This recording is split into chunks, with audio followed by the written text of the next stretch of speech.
Let's do this. So when I was a kid, if you went to look for me during recess, you wouldn't find me on the basketball court playing basketball or on the playground with the other kids. I'd be off to the side of the school with my friend Cooper, playing in this world we created, a world of our own design.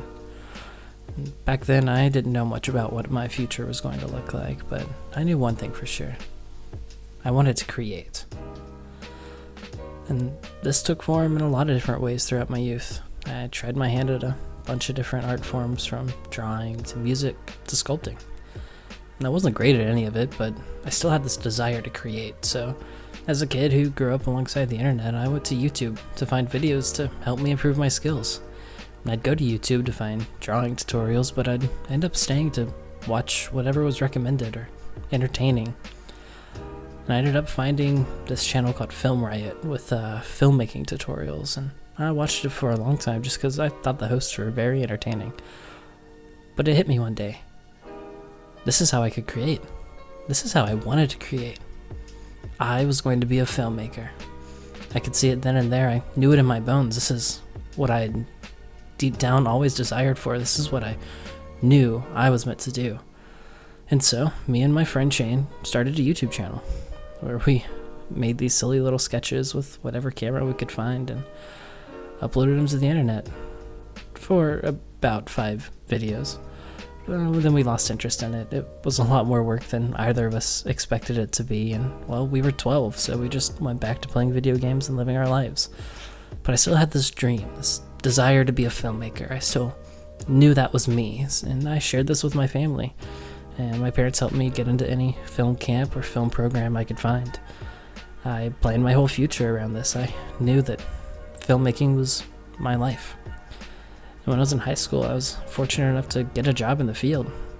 I worked for a company where I got to travel the country when I was just 15, filming weddings and Miss USA pageants. And while that wasn't the most glamorous filmmaking job in the entire filmmaking world, it was a pretty nice brag when I was 15, and I gained a lot of experience through it. I learned a lot of valuable skills about filmmaking, but I also learned the truth of the filmmaking world. I was filming weddings and pageants, not movies. Most people don't make it to Hollywood. I realized if I stayed in this world, I'd end up filming pageants and weddings for the rest of my life. And there's a difference between creating something new in a film and just recording something that was already happening, which is what a lot of the film industry honestly looked like. And I was working with people who once had that same bright vision of being a filmmaker as me, but now they just saw a camera as another tool to get their job done and nothing more. They had no excitement. And this scared me. I was learning these things right around the time I was going to college, and right around that time, the world got a lot bigger and a lot scarier. I had to figure out what I was going to do to make money and survive. And I realized if I stayed in this world, I might end up losing my passion forever. So in an attempt to hold on to my passion for creation and filmmaking, I took it off the shelf of career and put it in a box I called hobbies. And I settled. I decided to go and get a computing degree because, well, I could make money doing that and hopefully enough to support my hobby. I ended up studying web app development because I could still be creative, right? Designing web pages. Well, that's what I told myself, at least, to get myself through it.